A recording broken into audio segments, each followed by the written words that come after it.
back to Maker's Bar. I'm your host, Troy Goldenberg. Today I'm here with David Kaufman.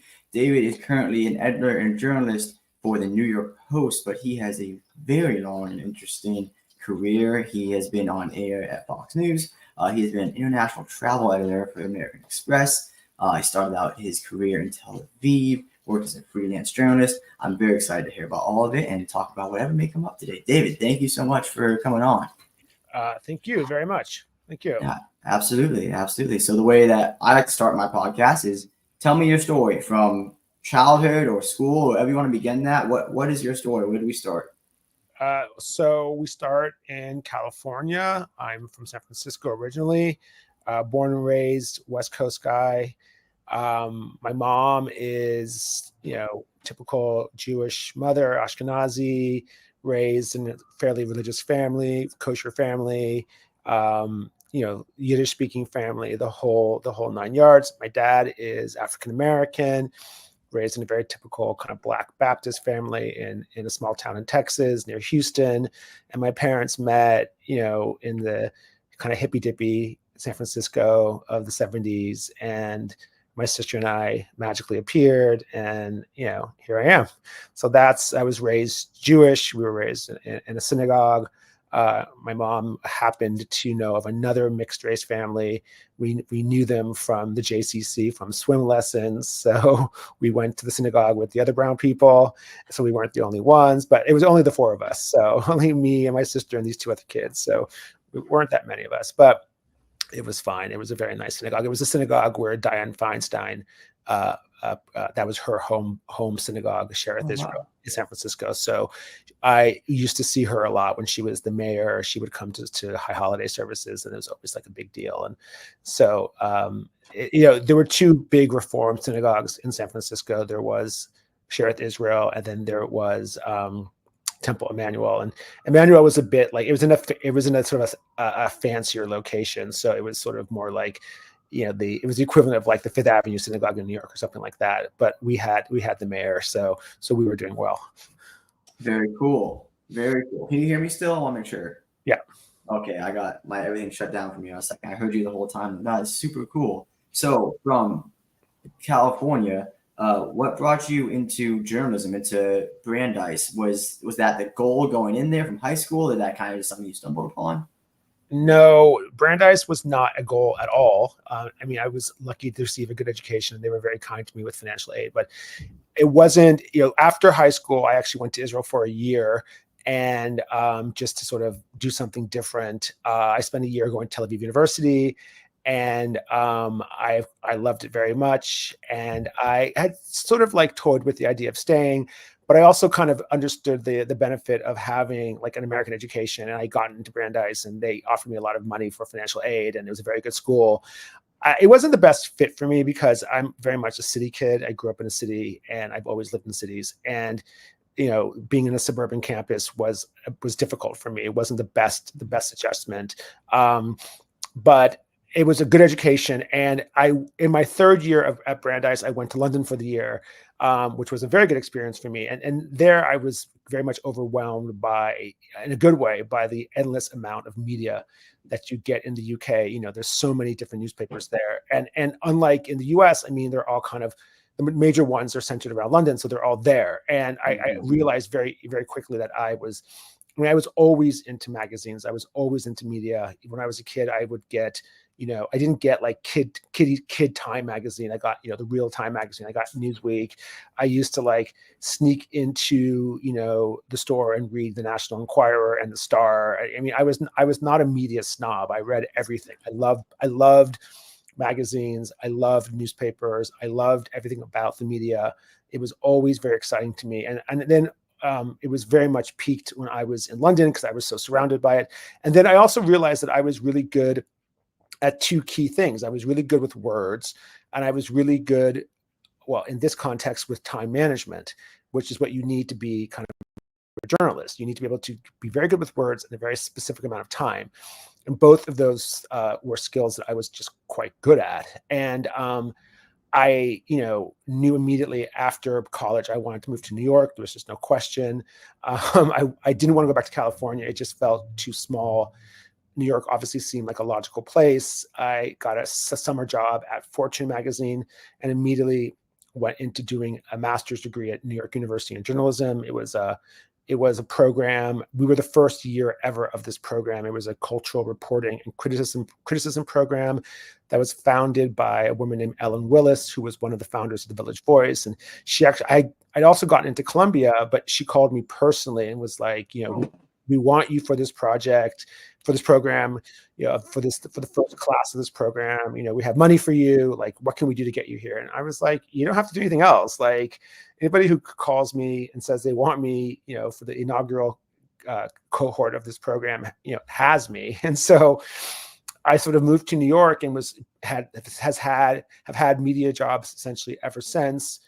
About midway through my time in New York, I got very fed up with New York. I just was not feeling New York very much anymore. And I'd always gone and visited friends in Israel, but at this point I sort of went feeling like I needed a change. And so I spent, this was supposed to be a short visit, lasted like 4 years, basically. I never left. And I was working at Time Out Tel Aviv in English for a while. And I mostly just freelanced writing for global publications while living in Israel at the time. So it was a really great, and Israel back then was not like it is today. It was very, very affordable. It was a very cheap, Tel Aviv was a very cheap city. So I lived a bit like a king while I was there. And, I will say that except for like having my children, it was really the happiest period of my entire life. I'm always very happy when I'm in Israel. I've been there actually twice now since October 7th, the first time in April for 10 days. And I was there for most of August. And, my kids went to South America with their other dad for a couple of weeks. That's one of their murals right there. Oh, cool. I was going to ask about that eventually, actually. So I was able to spend, a lot of time in Israel this year, which of course was very powerful and very meaningful. And also just, very happy making for me, and also felt good to be there right now during this difficult time. Yeah, absolutely. I was able to get there in December, which is coming up on a year ago, which is insane, I think. But I wasn't even like personally, I wasn't even okay. Like, I wasn't the same guy professionally, personally, anything, until I was able to get there and just, it's pretty like menial work. It was, working on farms and going to different events. We just get to meet survivors and different people, and it wasn't like I was really moving the thermometer or the degree of what was change at all. But like, just for my own personal benefit, I came back just like ready to work and ready to try and make a difference. Yeah, I mean, I think that right now, if for folks who are Zionistic and for whom this is important, like the only thing you really need to do is just sort of show up. Like people are, I think, very touched by the fact that you've come and that you just want to be. I said to people, if it hadn't been for my kids, I would have gone on October 8th. You know what I mean? Mm-hmm. Like there's never. There were moments where I felt like a bit of fear, like especially in August, because it was right before this whole thing, burst out with Iran. Yeah. And the Iran situation was not small. I was like, the Iranians could actually kill me. Like, they probably won't, but they possess the power and they possess the military accuracy to possibly do bad things to me. Something bad could happen. But I've also been through 2 wars in Israel before, not like this. They were definitely different. And you could be hit by a car in New York. It's a cliche, but it's true. I didn't you can't. My attitude was that you can't go into unless the rockets are literally raining down as you're about to take off on the airplane, and still by the time you landed, you would probably be fine. But literally, it's like my attitude was that I'm not going to go to Israel to spend 3 weeks in a bomb shelter doing nothing. Like that doesn't make any sense. Yeah, absolutely. To serve anybody. But barring that, I pretty much feel like I'll be fine. And I was fine. I was great, and we had one really scary day when Israel launched that preemptive strike against Hezbollah in Lebanon. And everybody was like, all right, is this the beginning of the end? But by like noon, everything was fine, and I was sort of like, my Jewish army is going to take care of my Jewish ass and I'll be fine. No, it's incredible. And I had the same feeling actually. By the end of that was my first time being in Israel experiencing rocket fire. It's like the first time I was there, I was with a buddy of mine. He had a day off. He was serving in Lebanon. Had like 2 days off and went to this famous cafe that I will always forget the name of for some reason. But and while we're there, I experienced the rock fire for the first time. And, your heart rate races and everything. And by the time I left, a few weeks into that trip, was just like I didn't even register the siren. I was just like following a buddy through the marketplace, and I was like, "What are we doing? Where are we going?" He's like, "What are you talking about? Like, why are we going all the way into the store? Like, what? Like, dude, listen." It's like, oh my god! So you do feel the shield of Israel. Like, you really truly do. It's an incredible. Yeah, incredible story, incredible place, but it's not something to be taken lightly. You know what I mean? It's like, I think almost like, and I say this more as a critique, not a criticism, but like, this is almost a problem because people think that it's such a normal part of life, and it is such a normal part of life, especially now over the last year, especially now over the last few months. But it's like, it shouldn't be like that. Like, I was just thinking to myself, like, and I wrote a piece about it. I was like, that morning when Israel, preemptively struck against Hezbollah and, like kind of got rid of a large amount of their missiles before they were about to send them, and they sent like 100 planes. Like 100 planes is a lot of planes, especially for a country as small as Israel. Like most nations don't have air forces of hundreds of planes strong. So the fact that Israel sent 100 planes at 5 o'clock in the morning, in order so that I could get up at 6 o'clock in the morning and like start my day, I was like, I was really kind of struck by like, wow, like the price tag of being a Jew in this world right now is really high. Like, in order for me to like have my day, which was basically like doing work and like going to the gym and like meeting with a friend for dinner, that was and going for a recovering bike ride because the whole day felt so stressful. But in order for that to happen, as a Jew in the Jewish homeland on this day, like 100 airplanes had to go bomb, Lebanon and Hezbollah. And like any one of those airplanes, there could have been an accident. Mm-hmm. One of those pilots could have died, and somebody did die that day. During that preemptive attack in August, there was a sailor in the Israeli Navy who had been struck by a piece of shrapnel, some sort of piece of fallout from one of the missiles, and he died. And like, so that day was a good day for me, but that day was a horrible day for his family and has been a horrible day for his family ever since. And there are many, many, many, many people like that. So what we take as normal, it has become normalized, but there's nothing normal about it. And it feels like it should not be this way. No, absolutely. And this is definitely a route I knew we would go down eventually, just given both of our backgrounds here.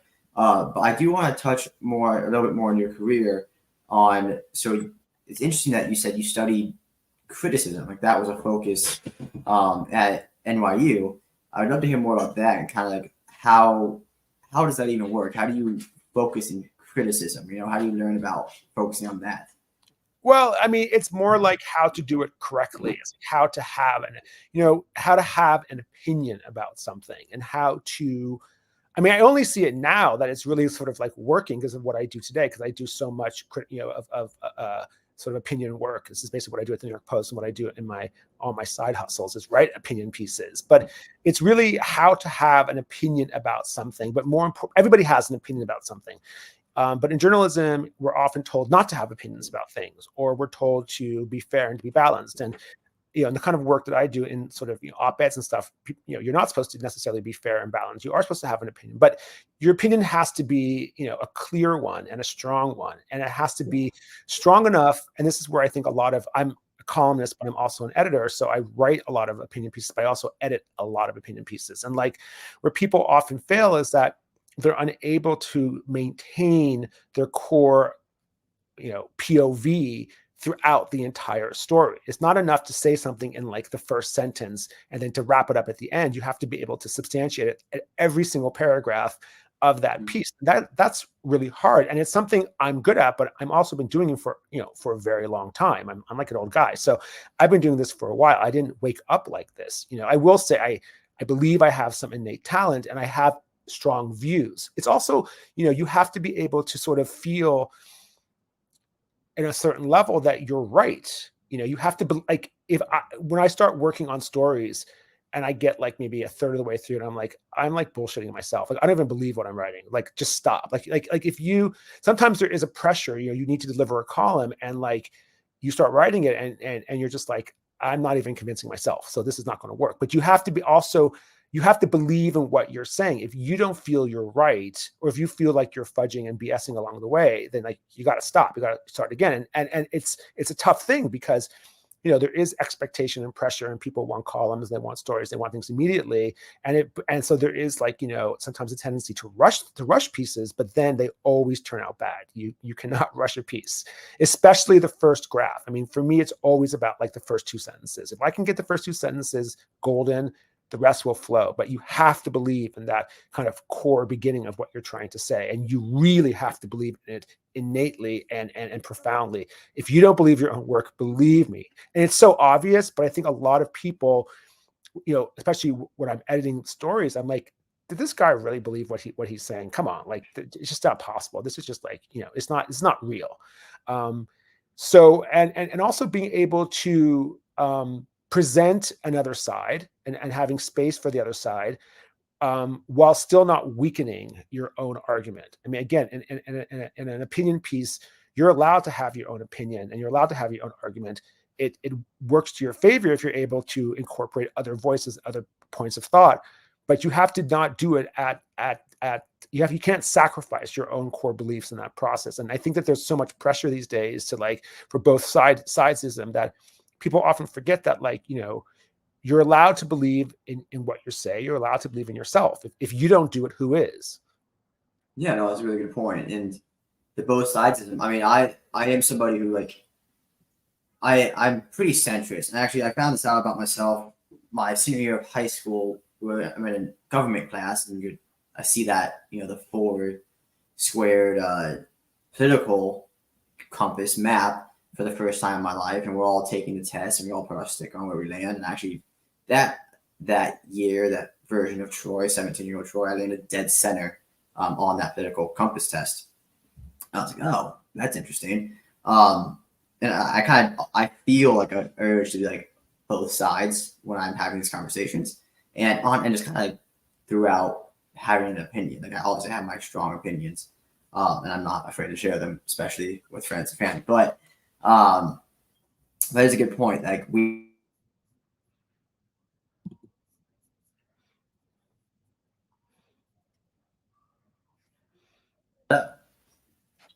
oh gosh, I don't know why it's happening, but we're naturally driven to have this both sidesism, and I can, as you explain, like, does this person even believe what they're saying? Like, I could see how when you're writing a story, at some point you're just trying to get to the story, and you're kind of losing the main thing there. And so it is very interesting.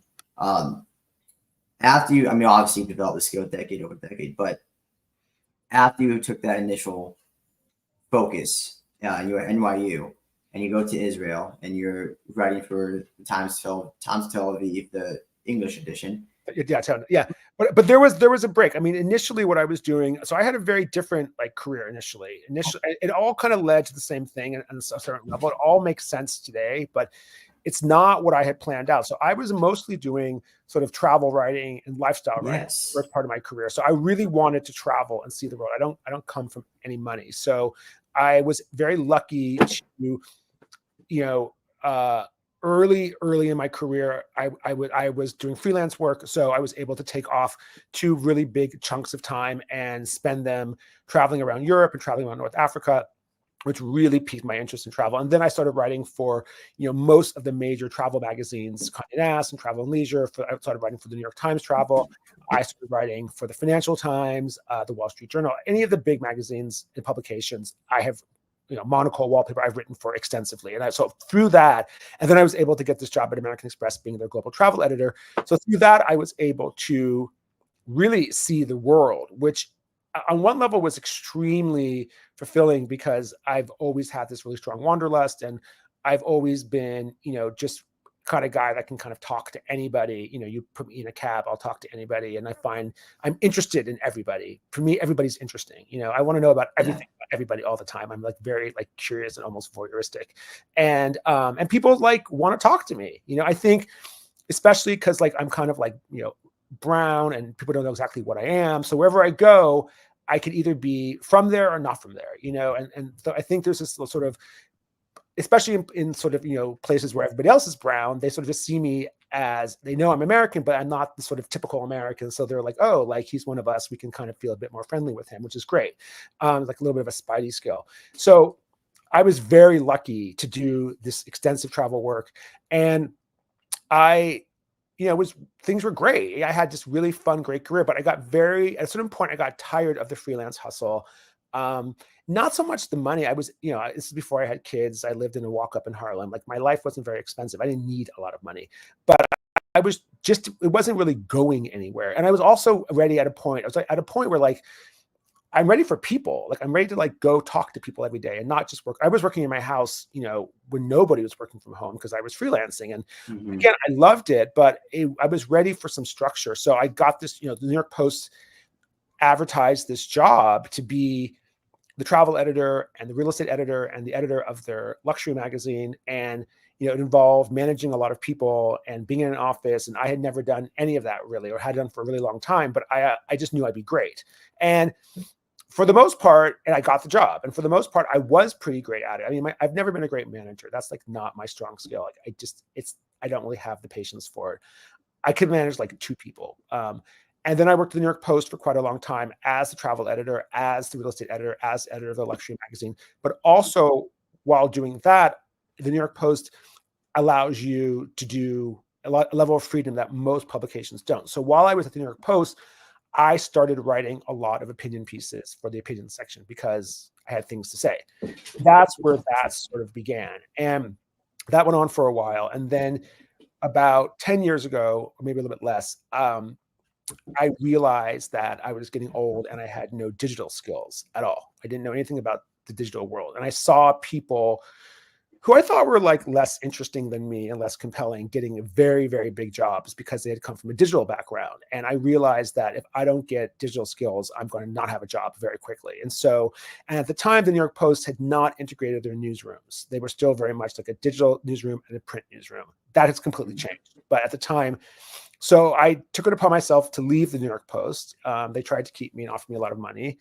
And I went kind of like on a bit of a nomadic journey through media for a couple of years. I went to a publication called Quartz, which was then part of The Atlantic, which was like a business site, business lifestyle site.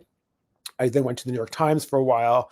And then I went back to News Corp, the parent company of the New York Post, to work on a new digital project dealing with AI. This is like 5 years ago. So it was before kind of AI really boomed. And then I went to Condé Nast for almost 2 years working at Architectural Digest, which was not a great fit for me. And that did not, you know, it wasn't a good fit for me. So I left, and then I kind of wound back at the New York Post where I started kind of unexpectedly. But funnily enough, the job I have now is the job I always wanted at the New York Post. Like, you know, even though they should be paying me more, but like I basically got the job. I kind of wound back at the New York Post, but doing the job I'd always wanted, which is editing this 9-page weekly section on opinions, on big ideas, and on books, which is kind of like the super duper smart stuff in the New York Post, even though everybody else who works there is very smart as well. So I don't want to disparage them, but it's kind of like the meaty stuff in the middle on Sundays. Very cool. And it's such a great journey. So actually, that was what I was going to ask you about, was how you went from the travel into what you're doing now. Yeah.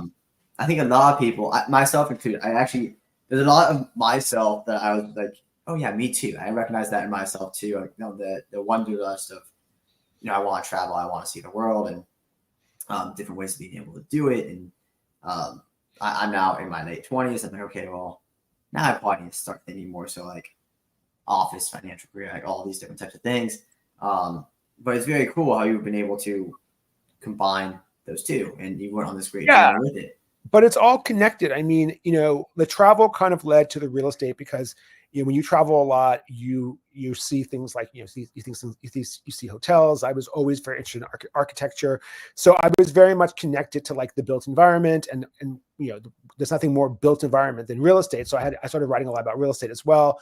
But throughout all of these things, like the key connective tissue here are people. Like I met all of these interesting people wherever I went, often in very high levels of government or high levels of culture, because when you're traveling for a publication, you have a lot of access to different places. And so I was always interested in the world, and travel was a way for me to kind of like dive into the world. So then when I wound up back at the New York Post now in this situation, I already had the job I have now requires to be able to sort of synthesize the news now, what's happening now with the news from the future, and also think about the past. I sound like Kamala Harris, and then create stories around this that sort of feel both timely and timeless. Because we're a weekly section, our stories don't necessarily have the newsiness of something that would happen. It comes out every day, so they do have to be kind of like a slightly higher concept. But I guess the point I'm saying is that all of the stories I have today are rooted in people and human experiences and interesting authors who have interesting stories to tell. And that directly ties into the sort of wanderlust I had, when I was your age, traveling around the world and meeting people and saying, oh, wow, they have all these interesting stories. And he's sort of the family in X country. They have money, so maybe they own hotels, but it turns out that like the uncle is a politician, or the uncle is an academic, or the aunt's an academic. So you meet them and you learn about all these different experiences. That's all these different things that are going on in the culture. And then today I have all of this base knowledge, about the entire world, and kind of like the ability to find folks who can write about them, or I know somebody who knows somebody. And so I'm able to do this job every week and come up with like nifty ideas about the world that I think resonate with people and make people think. No, that is super, super cool. And I mean, I can tell how both your work experience and your life experience led you to being great at what you're doing now. As far as what you're doing now, because it's not daily news, as you said, it's weekly news, and you're diving in a bit more, you're adding my brain's going to intellectual spin, but not necessarily intellectual spin. You're diving in deeper into what these stories are. Have you found yourself more intrigued by a specific part of it, be it the political topics, maybe the book topics? Like, what is there a certain part of it that it's just like called your name more so than others? I mean, it's all interesting, not to sound a little bit lame, but I think that like what's most interesting for me is the city politics, because I'm not a native New Yorker. So when we do stories about, like political dynasties, or, this assemblyman in this district in Queens, or something that's happening in the Bronx, or, rezoning in Harlem to make way for affordable housing, or any of these things that touch upon New York and help me feel more edified in my knowledge about New York, that's actually quite interesting to me. And it's also because I have children and they're growing up here, I want to be able to tell them about the city where they're growing up. And their other dad is Argentinian, so he did not grow up in New York. He did not grow up in this country, so he doesn't have kind of the base knowledge, even of America, let alone of New York City. And I don't have that base knowledge of New York City on some levels because I didn't grow up here. So the New York stuff to me is very intriguing, and also like, just sort of New York's a city of real characters and people who it's San Francisco is a real city and it's an amazing city, but it's a very small city. And I mean, it's like, the population is like a third of Manhattan, let alone the rest of New York. Mm-hmm. So this is just such a higher playing field in a way, because the city is so much bigger and there's so many more people, and the pressures of living here and the distances. New York is a very big city, so the physical separation between people on some level, and yet at the same level we're all stuck with each other, and the subway and the crime issues and the migrant issues and legalized cannabis issues and all of these things that are both a learning curve to me, but also because I live here and because I have children here, are very much every day. So for me, learning more and more about New York every day is really interesting and makes me feel like I still have a lot of room for intellectual growth. No, absolutely, that makes sense. Has New York grown on you since you've lived there again? Yeah, I mean, it does and it doesn't. Like some days I'm like, I don't know why I live here. I basically never leave a 5-block radius, and I could might as well be living in some like tiny town in rural Italy. And then other days I'm like, I drop the kids off at school and I look around and I'm like, it's so awesome here. Like, why would I want to be anywhere else? So it's both. It's New York is a tough city in some ways, and it is. It's a demand, for most folks, it's a demanding city. It's expensive.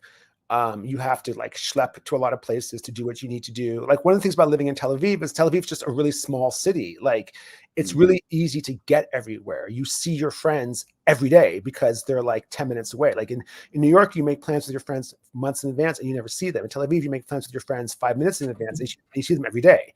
But part of that is also, it's part of it's the culture. It's a much more interpersonal, intimate culture. New York, in many ways, is not a very intimate culture. People are very, in some level, New York is a weird city. People are very welcoming, and like, people will like bend over backwards to help you, and will look after you, and you're never alone on the subway. People will step up for you and take care of you. But on the same level, people are also very leery of each other. They're like, what does this person want from me? It feels in some level very transactional. And because in some ways this is a city that's basically based on commerce and material success and achievement. And I actually believe, and I'm not saying this just to be cutesy and fun, I actually believe there's more than enough to go around in the city if you're really good. But I think a lot of people are very worried about maintaining what they have or getting what's theirs. So there's always this level of suspicion, I think, amongst people. What does this person want from me, or why are they with me? And on some level, it's true. Like, I work at a big newspaper and I have kind of like a big job, and I have a lot of power to make stories happen. I mean, it's just a job. It's not me. It's just literally just a job, but it is real. So people often want things from me all the time, and it's sometimes, and so listen, if it's interesting shit, I'm like, great, like tell me more. But sometimes you're out with people, especially in like parenting contexts, where you're just like, I just want to be a dad right now. And they're just like, oh, I've got something for you. Or can I email you to that? I'm just like, can you just let me like finish my dinner? Like it's Sunday evening, like leave me alone. But but then sometimes they harass you with something and you're like, whoa, that's a really good idea. Like, tell me more. Like, you can't stop listening. And also I'm the type of guy that like, if I find something interesting, like, I will be, on somebody till they give me the story, like a crazy person. So I'm guilty of it myself. Well, it is your job. It is your background, your upbringing at this point. Like, it makes sense. That's how you'd be. Real quick, before I forget to ask, it's popped in my head a couple times. How old are your kids? They're almost 8. Oh, they're twins? Yeah, they're twins. Oh, very cool. I have 3 older brothers. The oldest one has 3 kids under 3 now. One is now 3, but the younger ones are twins. Super cool. Very exciting. Yeah, I mean, I'm a twin, and their other dad's also a twin. So we're like super twinning. Wow, that's super cool. We had science, so there you go. Yeah, that's amazing. We didn't have any twins, and neither did my brother's wife. They didn't have any twins either, so we were completely shocked by it. It's the first girl. It's a boy and a girl. It's the first girl in our family in generations. Forever. Yeah, forever. And so we just double whammy there for us. I wanted to ask that before I forgot again, because I keep getting interested in different aspects of your life here. I kind of want to jump down journalism, the industry, very quickly, and then we can pivot again here. But I am interested because you've had such a long journey here, and you've worked for so many different publications. Yeah, at least you've published for so many of them. Have you noticed a cultural shift from the time you started in journalism, or even like an institutional shift of how these companies operate from the time you started to where you are now? Because your industry is very much under attack. I think sometimes with good reason, just for where we're at, in the past 5 to 10 years, even, or maybe maybe that's just when I started paying attention. Maybe this was still under attack in the 90s, right? But from what I've seen, has fallen under great scrutiny here in the last 5 years. Yeah, I mean, there's a lot there. I mean, the media industry is completely different than it was even 5 years ago. I mean, even when I was first at the New York Post and now at the New York Post, I mean, we're now, like most of the big newspapers were like a digital first newsroom. So things, it used to be that stories were envisioned or ideated, as I like to say, or conceived, and then they were reported and written, edited, and they went in the paper. And then from the paper, they found their way online. Now it's completely different. Now it's like, everything is digital first, and then things that are worthy of being in the paper will make it into the paper. So it's a completely different, news cycle. And it's this news cycle that never ends. I mean, it's always been like this 24-hour news cycle ever since CNN appeared, but it's in print media, there used to be a moment where like things stopped. You know what I mean? Like you published your story and you were done. And now it never stops. And you're also dealing with a much, much larger demand on your time, on your energy, with far fewer resources, because there's been so much consolidation in the industry. And also you're dealing with, as I dealt with when I was at Condé Nast, I was, the digital director of a brand there. It's not just, words anymore. It's about, you're dealing with social, and you're dealing with video, and you're dealing with e-com, and you're dealing with events. So there's all of these ancillary elements to media today that didn't exist or existed very separately. Whereas now one person is tasked with doing all of these things. Now most publications don't even have copy editors.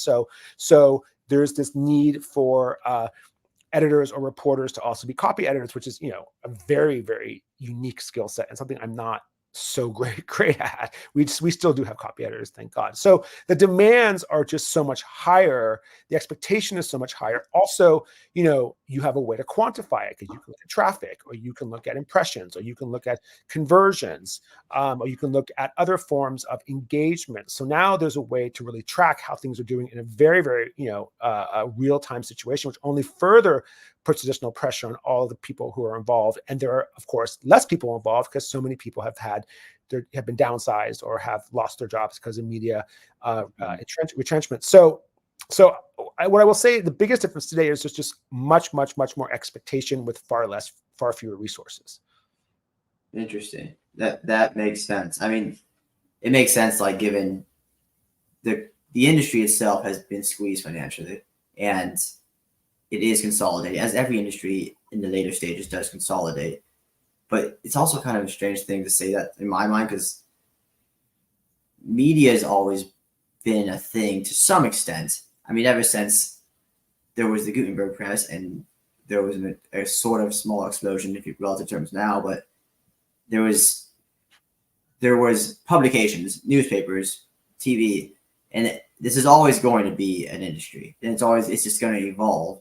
And it feels like there was this big evolution there, right, of what you said now. And how do you see that from where we are today? Do you see it on a specific trend going for it into the next decade, of like where it's going to go? Do you see a vision for where this is all heading? Well, I think that actually I'm sort of bullish on a certain level. I mean, even though the compensation today is smaller than it used to be, there are actually more opportunities to write than ever. I mean, if you're willing to write and you want to write, there are more outlets and places that want writing than ever before. I mean, in all specialties, things have become very specialized as well. So, but I mean, if you're into like fashion or design, I mean, all of these publications that specialize in that have these huge e-commerce operations. They're looking for writers to write about products or things like that. Or if you're interested in politics, like there are so many more publications that are out there who want content. The problem is they don't pay very well. So this is the challenge. There's more opportunities than ever to write, but they pay worse than ever. I think that's the big challenge. So that becomes a situation where only the absolute top are able to make a living, or the people who are able to be in this world are folks who come from, family wealth, or come with, a built-in bank account, which works against any sort of sense of meritocracy or equity or anti-elitism. If that's something that's important to you. I mean, for a lot of people that isn't important, they don't care. But what you are seeing now, I think today, like now, for instance, I think what you see is that even at the New York Post, where, when I was first started at the New York Post 15 years ago, everybody, of course, basically had gone to college, and at my age, people who were older, I'm not sure what their career path was, but most of them hadn't gone to Ivy League schools. They'd gone to maybe state schools, or I went to Brandeis, it's not Ivy League, but it's a good school. But now I see amongst the younger kids who are coming in to the New York Post, they've all gone to like the top schools, so that the base level just to get in now is so much higher. And of course that, is good for the quality of the paper, quality of the product, but it does, if we're trying to make a more equitable and diverse education, it works against that. So there's the landscape. So, and that's not just in media, that's everywhere. I mean, the problem is the division between the haves and have-nots is so much higher today that just to get in, to start anywhere, you have to be, basically at the top. And also in these sort of like prestige jobs like finance or media, the competition is just really high because there are fewer jobs than there used to be. And because of AI, there'll probably be even fewer jobs going forward. Yeah, we will see what AI changes. Actually, I had a best-selling author on a few weeks back about AI. So it was basically like AI for dummies. I feel horrible for getting the actual name for the book. It could have been AI for dummies. But I'm glad you brought that. And actually, he was an interesting guy himself because he was like, "Hey, I'm not the AI expert. Like, I knew a handful of things about a handful of different industries in AI, and I talked to people. I used AI, and I just wrote what I knew, and I'd fill in the blanks. And so it's interesting talking to him. He's like, I don't really know where this is all going. I'm not trying to tell everyone that I know everything here. And the more that AI experts I talk to, the more like whether they have this huge technology background or not, it's like, no, we don't really know actually. But on that note, I've never used AI in my career. You've never used it? I mean, never used AI in my current job ever. No. Okay, but you've been on Cloud or ChatGPT to? Yeah, no, I've never been on ChatGPT. No, I used AI in my last job with our corporate company. We had an AI product, so we used AI. The whole thing was based on AI, but I don't actually use, because you can't use AI. Like, I don't believe in AI for what I do. I don't believe in AI for headlines. I've never really tried it, so maybe I should, but I find that AI tends to overwrite. It's very good, so it overwrites. I agree. I agree with that. I don't think it'd be valuable. Your industry is a very interesting thing with AI, because like, as far as AI writing goes, it can spit out an essay in a second, but it's pretty bland, and it definitely overwrites. What I thought it could help is kind of organizational matters, and just like when I have talked to AI, I use Cloud, which is basically ChatGPT, same thing, but it can help me organize thoughts or organize a schedule. Like, hey, I have these different things, these different priorities that I want to get done, and I have these different goals. Like, let's organize this all. There's just 1,000 ways to use it. So I am curious, has anyone on your team, have you noticed the implementation of AI being used? We definitely use AI for like back end stuff, for like SEO stuff, or for metadata stuff. But like, I would never, and maybe I should try it, I don't know, but I've never used AI for a headline. I'm sure other people do. I just don't. Like, I love that. I prefer my writers not. I like writing headlines. I don't want to spend the time correcting it. I like writing headlines. I like writing captions.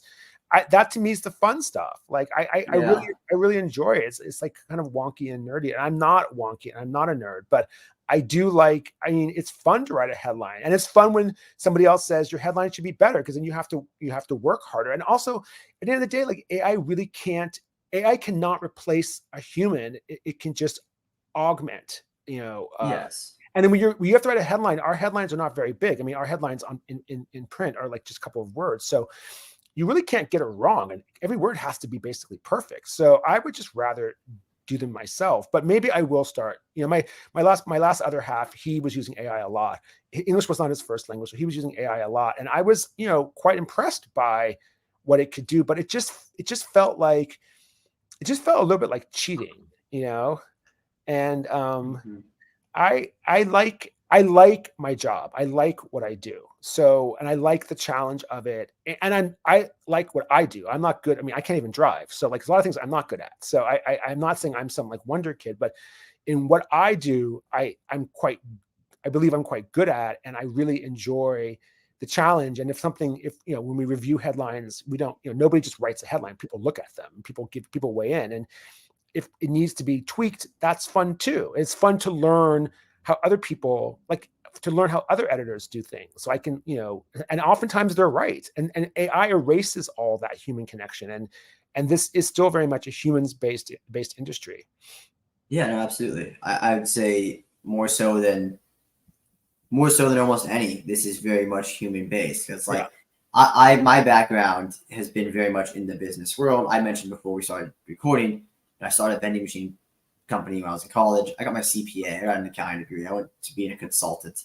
Realizing I want to do that for 40, 50 years, and kind of just been bouncing around figuring out the path forward here. But a lot of this is like, I can see the second AI can do this, it's not human based. We're trying to get debits and credits in certain places. We're trying to get one product from this place to the next place. And it's not human based. For media, it's all for humans. It's all about humans. This is what. And people can tell. I mean, Sports Illustrated had this big scandal because they've had a lot of changes in their ownership structure and their financial structure, and they're bleeding money. And so they tried to replace some very basic writing with AI, and people caught them and called them out. I believe they were sued by one of their partners for violating their editorial contract, because you're not supposed to be writing things with AI. I remember when I was and I could be wrong. I don't know if this is true, but when I was at Condé Nast, one of the things that we were working with a third-party editorial supplier, some vague, crazy term like that, which already is incredibly red flaggy, and they were doing really basic things. They were mostly just reviewing products that were aligned with the home. So it was very, very low. I don't want to say low value content, but it wasn't a cover story. It was very, very, very things to basically fill in this section. And nobody, this was before the whole ChatGPT thing, but I believe a lot of their content, I could be wrong, was done by AI, and you could just kind of tell it had this sort of factory feel to it. And again, for things like that where people just want reviews about how to use a product, maybe it's good, but then again, if nobody actually used the product, then how do they know? Yeah, very true. It's a good point. All right, no, thank you for diving down that rabbit hole with me. And I am just very curious about the world of journalism, where it's going, where it's headed, and the critiques, kind of the battle within it. I am an optimist. 9 out of 10 times when I see the future, I think it's going to be an optimistic future. So I will say that, and it's very American of me. We have this optimistic culture in America, and but I do see positive things coming out of it, and maybe it's because of my what would I call this? My 6 to 10. If I have a 9 to 5, my 6 to 10, that I find people like yourself. I am searching for people like yourself. I know this good person's out there. I know there's just someone doing good work, fighting the good fight. And there's kind of this battle between a cultural battle between legacy media versus alternative media versus new institutional media versus all these things. I saw you want to say something on that. Well, I was going to say also that I've always found that I'm always shocked at the number of amazing stories that have not been told yet. This is another thing about the AI. It really requires a human curiosity, because I'm always surprised when I stumble onto stories how has the story not been told yet? How has somebody not written the story yet? And it requires an actual person to go out and maybe go out at night, talk to people. And this was the whole sort of subtext of when I was doing travel writing and even real estate writing, was that, hotels or buildings or fancy things, they are not interesting. What's interesting are the people who power these things. When I would travel to all these destinations, I would often go with a friend. I would just bring a friend with me, because I was I'm going to this crazy trip. If you want to come, just pay for your ticket, you can stay with me in the hotel. And we would always assemble these casts of characters on these. I used to travel for 2 or 3 weeks at a time, Super cool, man. So super cool. Yeah. Assemble all these casts of characters who would sort of populate these trips. And they're the things that you remember. I mean, you remember we stayed in an amazing hotel, but they're all kind of amazing, they're remember that crazy person, or that interesting person, or that person who was having a bad day and told you all about their divorce that day, or you met that woman who was with her kid and it turned out she was a single mom, and you're like, I could be a single dad maybe if I had to be one day, and inspired you to have children. Like these are the things I can see all of these people still in my head today, all these years later. Or the person who, like, I was with my foxy female friend and the guy who tried to have an affair with her. All these little fun stories, these are the things that, and this is the same spirit that I kind of engage with today in the work I do today. It's like, who are the people behind these stories? What do they have to say? How can we elevate their voice in a unique and interesting way, and in a way that's true, and also in a way that can hopefully, make people feel, if not necessarily inspired, like, and this is also something very true for my own writing. I do a lot of my own writing. Like I want to make people feel less alone in the world.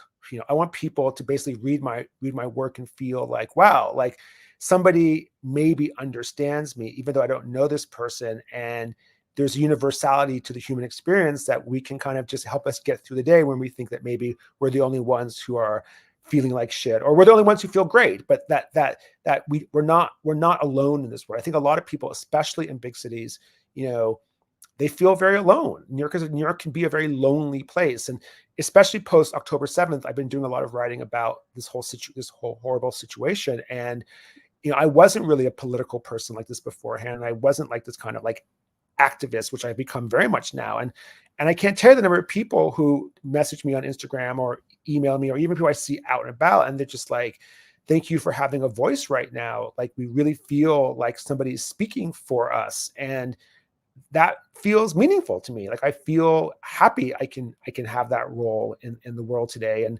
it feels like right now we can't be silent. Like, the forces of evil are very much, have risen against us and have made it clear that they're not fucking around, and so we need to like step up and do our part. And this is what I can do. Yeah, no, absolutely. And I have a few things there. One, you do a great job in your writing, and even in here in this conversation today, of making people feel like very connected to you, very, oh, this is human. Like I'm not alone in this feeling. Because as I've talked to you, I thought, oh yeah, I'm not like that. I'm not like that. And I can tell how easily you do connect to people, and the stories are about people, and that is the interesting part of life. No matter where you're going or what you're doing, it really is about the people. And then pivoting, as I knew we'll get back here eventually, but pivoting to this kind of post October 7th world, I've also found myself as an activist. Like it's not something I ever thought I'd be doing either. I even made a post. I'm horrible at Instagram. I'm a Twitter person, which is how you and I came in contact, obviously. But on Twitter though, I had like 100 followers, right? I'm kind of there following the news and following the people that I follow. And now I'm up to 1,000+ followers, and it's just kind of like this activism thing. And even before October 7th, back in like August of 2023, I posted like, hey, I'm going to start talking to people on the podcast about Israel Palestine. I know this is controversial. I know this is like a hot topic, but I'm very interested in this. I've been reading about it for a long time. I've been listening to people talk. I've been having private conversations. I feel like I'm ready to be a good voice for whoever that voice reaches. And then at this time, even on Makersmore, I don't know how many views we're really doing, but my old podcast, I mean, if I got lucky, I get 5,000 views. And now, obviously, this will probably get 20 to 30,000 views, like most of my episodes here. And but yeah, I felt like I wanted to be responsible at this topic. And October 7th happens. And we're going through our own personal devastation. And I had a friend who got killed on that day. And obviously, we have family and friends throughout the country. And there's just no time to mourn. The things that I'm seeing from not only Twitter, but scarily, it's like terrifyingly enough, Instagram, which friends and family and peers like that I'm following, and that's it. On their stories, it's justification, it's blame Israel, it's the paraglider, it's all these things, and it's like it's a whirlwind of. I was here mourning for about an hour, and all of a sudden, truly. My activism work, if you want to call it that, didn't happen because of October 7th. It happened because of October 8th. Yes. It happened because, like, while the blood was still, flowing through Kibbutz Be'eri, these crazy people in Harvard were saying it's all Israel's fault. And it's so funny because I always go back to that one moment. Because if they had just said it's partially Israel's fault, I probably would not be here today. I would have been like, well, there could be, maybe there's some truth in that. Like maybe, there's perpetrators and there's victims in every circumstance, and there's room for conversation. Of course, it's not Israel's fault at all about October 7th. I want to make that clear. But my point is, there's a long history and there are many, many sides and many people have been involved. So anytime someone would say to me, is willing to say, Israel has a role in this, but the idea that Israel has the only role, it is all Israel's fault, forgive my language, but it's like, fuck you. You know what I mean? Like, you're dead to me. There's nowhere to go. You are not a partner here. There's no two sides here. You are wrong and I'm going to be right. And I know I'm right. And that's where that came from. I mean, the idea that, again, like as the blood was the people who were trapped in their homes had not yet even been reached yet by the IDF, and that they were still dying. And here are these people in Harvard saying it's all Israel's fault that their people are being held captive by Hamas and raped and killed and murdered and tortured and kidnapped. It's like, no, that's not true. And I'm going to fight you on this. No, absolutely. Absolutely. And there was that battle. There is still that battle, but especially those handful of months, 6 months after, like it was so necessary to be an activist and with whatever platform we had. Because I've actually said those exact words. I'm happy you said that. It wasn't October 7th. It was October 8th. Yeah. And seeing the world's reaction, that there was never going to be a reaction like this unless it was Jews. And people. Me, who's also African American, I'm just like, hold on a second here. Like, we just had BLM 3 or 4 years ago. Like, in that situation, the whole world came out to support Black people. The world stopped. We protested and we marched and we supported the side that was the aggrieved side. And at that time, on October 8th, October 9th, October 10th, there was no war in Gaza. You know what I mean? Yeah. I don't believe Israel had started bombing yet. No, they had. Yeah. All these things that people are now, all eyes on Rafah and all this stuff. That stuff hadn't happened yet. So really, there was no need or even motivation or necessity for that kind of language. But still, it immediately appeared. And it went viral, so that immediately you had all the usual suspects, the Queers for Palestine and this for Palestine, basically saying that Israel deserved this. And of course, like, as somebody who's very Zionistic, also Jewish, and also spent a lot of time in Israel, it's like, this is very personal. Like, you are attacking me. Like, I could have been one of those kids. Like, a friend of mine was like, well, why were these people at that rave so close to Gaza? It's like, because it's their country, because they're allowed to be. Like, but more importantly, like, I wouldn't have been in a rave, or it's very unlikely I would have been in a rave. Yeah. But like, I was trying to explain, like, I've spent lots and lots and lots of time in Israel. I have lots and lots and lots of friends who are always inviting me, if they live in Tel Aviv, come for Shabbat with my parents at our kibbutz so-and-so, or my wife's kibbutz, or a friend's kibbutz. Like, all of those people you read about who somehow were at one of these kibbutzim because they were visiting friends or family for the Hag, that easily could have been me. And it could have been my children. You know what I mean? If I was in Israel for Simchat Torah and I was with my 2 boys and someone said, come to a kibbutz, there's cows for the weekend, I would have been like, when do I sign up? The boys will love it. So that could easily have been me. It could easily have been my children. And they could have easily befallen the same fate. So it's like, when you're attacking this situation, you're attacking me personally. And when you are attacking people like me, who you say you want to kill, you're saying you want to kill me. And I take that personally. When people say they want to kill me, I take it personally. Yeah, no, and as you should. And that's actually one of my Israeli friends. He was a pilot, and now he's just actually a pilot in the U.S. and just flies commercially. But when I'm posting all these things on Instagram, and specifically it was on Instagram where my friends and my peers, and we follow each other. And he's like, man, thank you for what you're doing. You're the only American I see posting like this, like. and you're posting responsibly, and blah, blah, and all these things. And so it's just, I just appreciate it because at night, this is early on. This is maybe in November. He reached out to me last year. And he's like, and I go home and cry because that could have been my sister, of course. And this is something that people don't seem to understand. We're all 1, maybe 2 degrees at most. If you're Jewish, you're truly probably 2 degrees at most separated from someone that was killed that day or someone that was taken hostage that day. Even if you're not, but even if you're not, I mean, that's the thing. There's all these Jews out there who think this doesn't impact me. This doesn't affect me. I'm not Zionistic.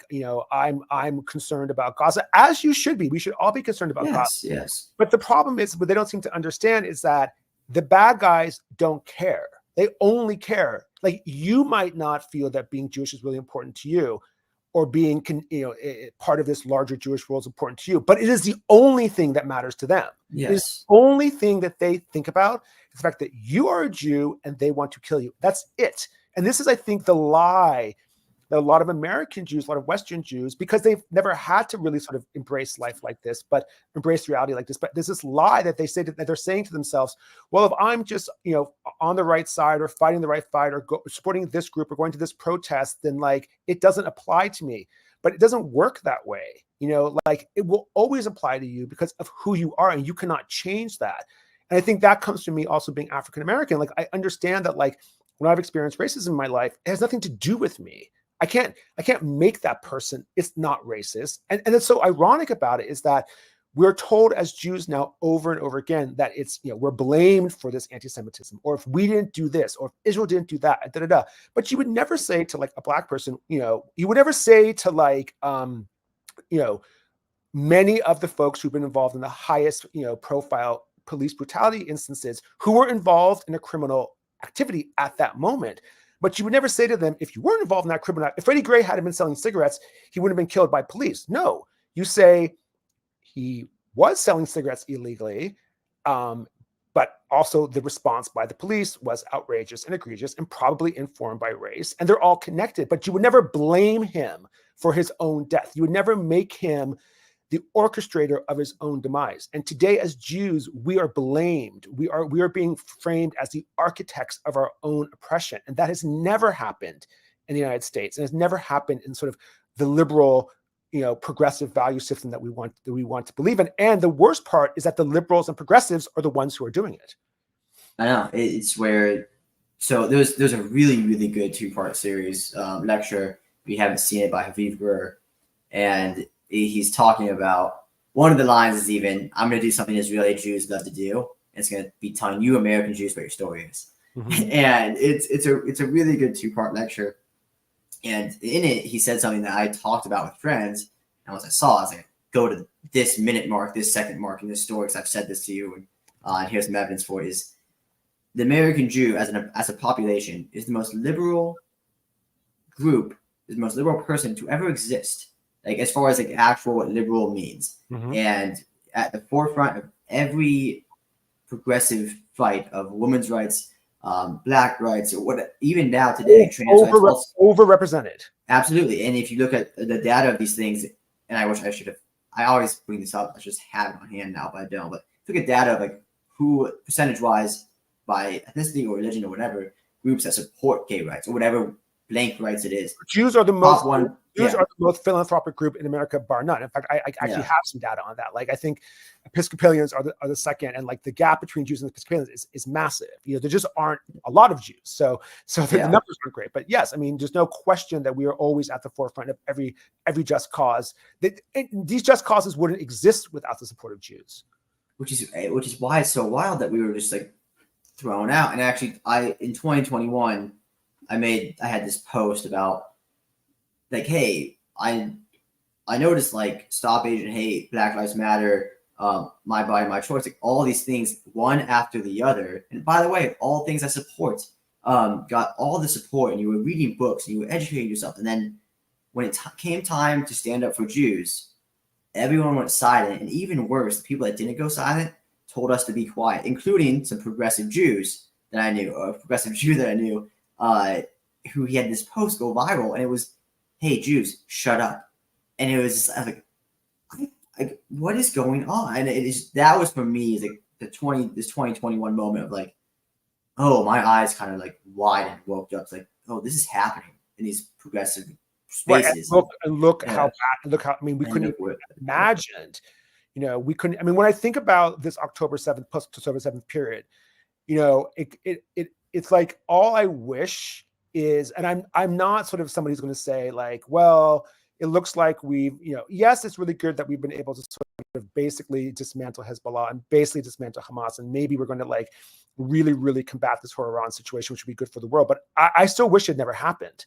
Like this genie that's been let out of the bottle is so toxic and pervasive and poisonous and insidious and odious. Like I'm not one of these people who see sort of like a silver lining. I truly wish like this had never happened, because every chapter in this post October 7th saga, I don't want to say it feels worse, but it's ratcheted up so much higher. Who would have thought that on October 8th, that a year later, Israel would be involved in a direct, you know, exchange of massive missile barrages with Iran? You know, that's like, that's some serious shit. And so far, so good. Like, it hasn't been that bad, but it could get really bad. You know, like many people in Israel could die if Iran wanted them to. So, you know, and this is just like, this is this week's chapter. You know what I mean? And it's a chapter this week that we couldn't have imagined. It's a chapter this month we couldn't have imagined last month. And the chapter last month we couldn't have imagined the month before. So for me, and especially having spent time in Israel, particularly in August, I was like, how much more can this country stand? Like, this stuff is scary. No, absolutely. And on top of the 1,200 people that were killed on the 7th and the 250 taken hostage, 700 soldiers have died. And like, I am somebody who does look for silver linings, and I do see things like the silver lining of Hezbollah was supposed to be this horrible, terrible thing. Even when I talk to soldiers at different levels in the IDF, whether they were friends or just people I kind of met, given kind of what I do here, no one thought it would go this well. Yeah, Jerusalem Post had an article today saying that the Hezbollah threat has been dismantled. Like, Hezbollah is no longer a threat against Israel. And that's great. You know what I mean? I'm happy about that. Very much happy. The folks, those 100,000 Israelis, need to go back to their homes today. You know, I mean, when I was in Tel Aviv in April, I was staying at a hotel, and, you know, all these kids were like thrilled to be staying at a hotel, but their parents were like, get us out of here, you know. But also, like, you know, 4 more soldiers died today, you know, and they're former reservists. And like, so those are fathers, and those are sons, and those are husbands, and those are just friends. And those are somebody who was working on some breakthrough, or maybe it was just somebody who was working at a gas station that, like, his clients, the people who went and got gas every day, just really liked him. Like, these people no longer exist. Like, they are dead, you know, and they're paying this huge price for the existence of a Jewish nation that I wish that Jews and these men didn't have to pay, because I want them to be able to go home to their families for Shabbat dinner and like make their mothers happy. Like, and for me, like, I think about Hezbollah, and I think that, you know, say what you want about Netanyahu, but he's played this moment, you know, amazingly. But all I can think about is, where are the hostages? Like, how is this going to get them home? How is this going to make Omer Neutra's parents happy? How will they be able to dance at his wedding? Where is Kfir Bibas? Like, where are these people? Like, they are just as much at the front lines of all of this. I mean, when you hear Hirsch Goldberg's mom talk about the condition in which he was found, you know, we have all these hopes about these hostages, and we have these, I don't want to say fantasies, but we have hope, because what else do we have is hope for these poor people and hope for their families. But when you hear that, you know, he was down to 60 kilos, whatever that is, you know, and not to be, you know, horribly graphic, but they had done some urine tests on their bodies, and they found that these hostages who were killed. I mean, they were killed. It wasn't like we rescued them, you know what I mean? Or it wasn't like they escaped. Like, we're learning about this because they died. You know, Rachel and John Goldberg don't have a son today. After all that, they didn't get their son back. There is no happy ending. But you hear about how they were horribly dehydrated, and they were kept in these, you know, these horrible conditions. And you just think to yourself, like, what is all of this doing for them? I did a story with Omer Neutra's parents. They wrote a piece for us on the 300th day of captivity, which was 80 days ago, basically. That was 3 months ago. It was in the summer. And all I can think to myself is every success that we hear about from the IDF, for them, it's probably something for them more to worry about. Will Hamas take retribution for this on their child? For a lot of these parents, every day, no news is good news, because at least it's not the news about the death of their child. Like just living like that must be so horrific, and it's just very unfair. And what's being done for them, and how do we make sure we don't forget them? Yeah, no, absolutely. And actually, that is an ongoing, unfortunately, ever ongoing conversation I have with a friend where, we were disagreeing about a ceasefire deal and he was on the side of like, it doesn't matter what we give up. Like, I don't care about the security. Like, we just have to get these people home, because if that was your brother or your son or your daughter, you wouldn't care either. And that is really the basis of his argument, the core of it. And I understand that. And when I'm listening to the stories of Hirsch Goldberg's parents, and I've listened to them talk a lot, actually, and I read stories like the ones you've written, and like it's hard to argue against that. It's hard to, like, this is, like, the Jews are supposed to be a family, and like, this is my literal family. I would do anything. But then I try and play this other side of this, both sides of them, that I am as affected by anybody. And I'm thinking, well, if I'm Netanyahu, I don't, like, my job is to keep everyone safe. Yeah. And am I about to, I mean, it's a stereotypical example to go to, but when we got a soldier back and gave Sinwar back, and I pressed that. Yeah, I mean, also, like, it's a much more complicated situation, because we don't have we don't say much more about Netanyahu, but Netanyahu is a symptom of the problem. He's not the problem. The problem is Hamas. That's the problem. So you could say, like, there are a lot of allegations about Netanyahu, whether he's extending the war. I don't know what he's doing, but what I do know is that, unfortunately, as we saw with Sinwar's last words, like, there's no impetus for them to end this war. They don't care how many of their civilians they kill. They don't care how much of their country is destroyed. For them, the only success is, Israel's reputation being destroyed in the court of public opinion around the world, and dead Jews. And as far as they're concerned, like, dead Gazans along the way is just a cost of doing business. It's a horrible thing to say, but it's true, and they've said it themselves. So the challenge with the hostages is that what makes it so painful is that, on a very basic level, Hamas doesn't have a lot of upside to giving back the hostages. Like, it's their only calling card. I will say, what I did see this week when they were talking about having a brief, ceasefire and giving back 4 hostages. And that number was a very painful number. 4 is like a horribly low number, but it doesn't matter. 4 is better than nothing.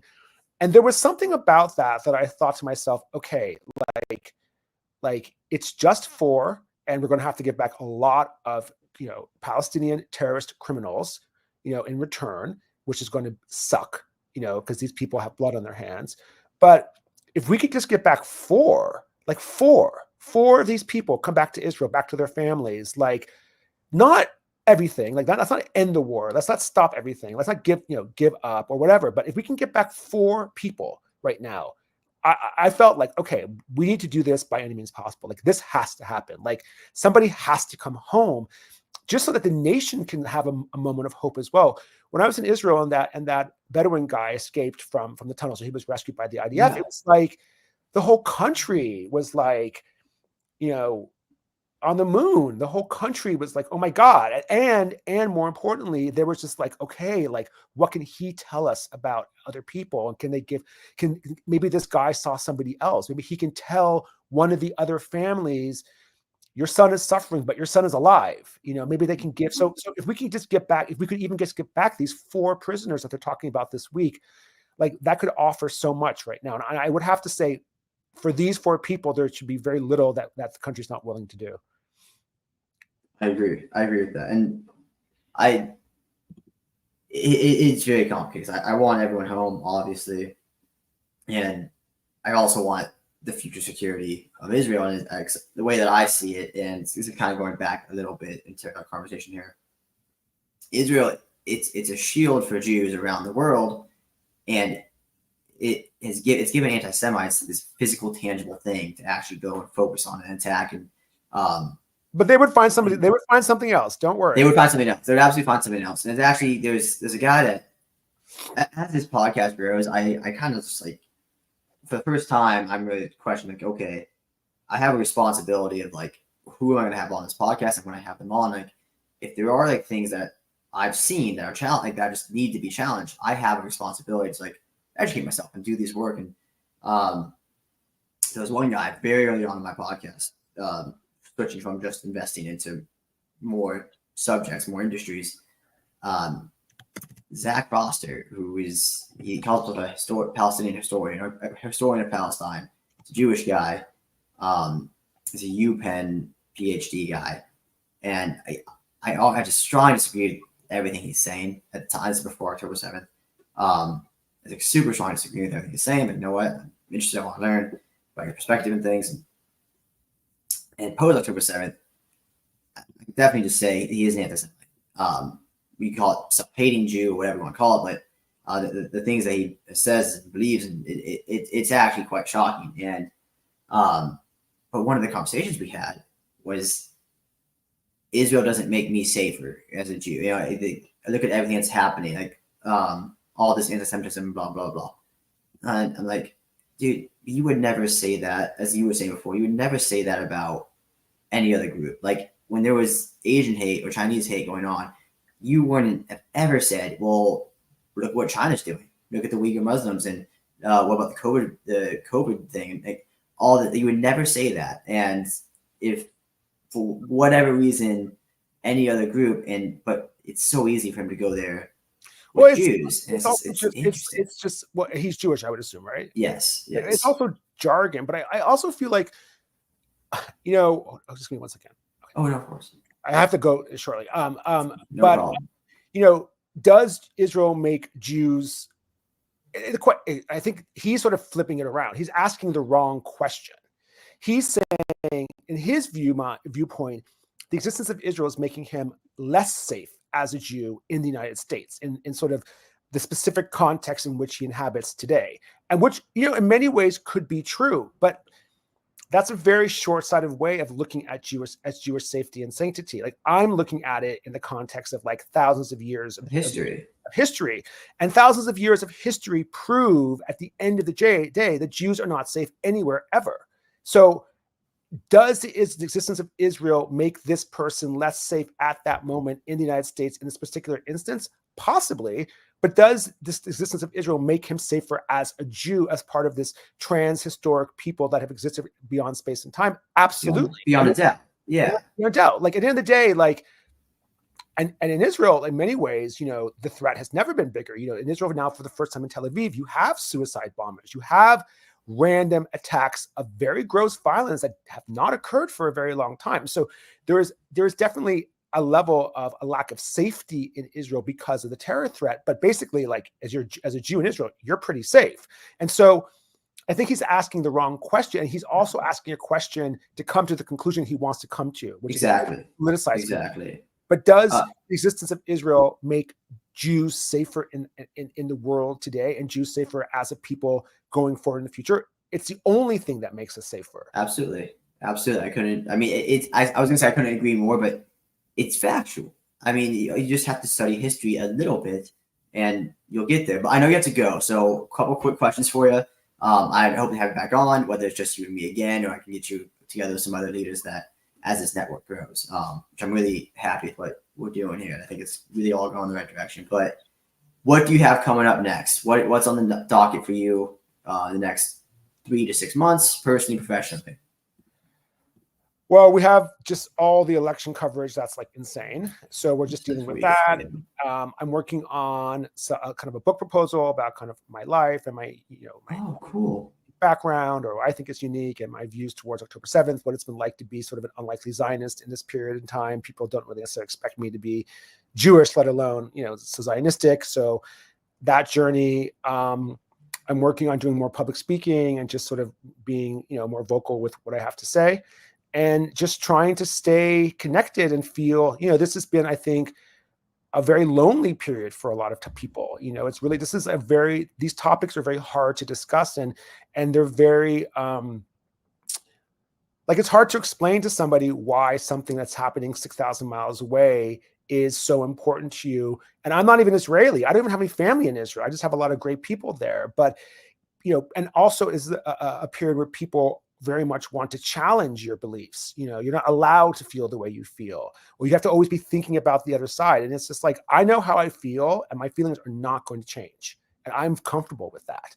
And so I want to just sort of, be more sort of involved in this sort of advocacy space, whatever that looks like, and just feel like I wasn't silent, that this really important period of time, that I wasn't silent. I wasn't afraid. I wasn't timid. I didn't hide behind a screen or a fancy house in the Hamptons, or I didn't just go to parties. The world didn't just go on, because the world hasn't just gone on. And the people who think that it has, they are wrong. Not all beautifully said. I'd love to talk to you more about your public speaking, about that book. I'm definitely want to talk to you more about that book. And we didn't even get into American politics in the election, because this hour went by hour 20 went by so fast. But I'm sure we'll be able to get to all that and more the next time we talk. Until then, sir, good luck with everything. I really enjoyed the conversation. I hope you had too. I hope this is just an opening conversation. And I get to learn more about your journey as we move forward. And it can be posted on when this is going to go live, okay? Will do. It's usually about a week. It gets listed on YouTube, unlisted, but posted on YouTube. And then 2 or 3 days later, it will say it's been on YouTube already for those 2 or 3 days, and then it gets posted. And I'll let you know. Great. Thank you very much. Thank you. Have a good one, sir.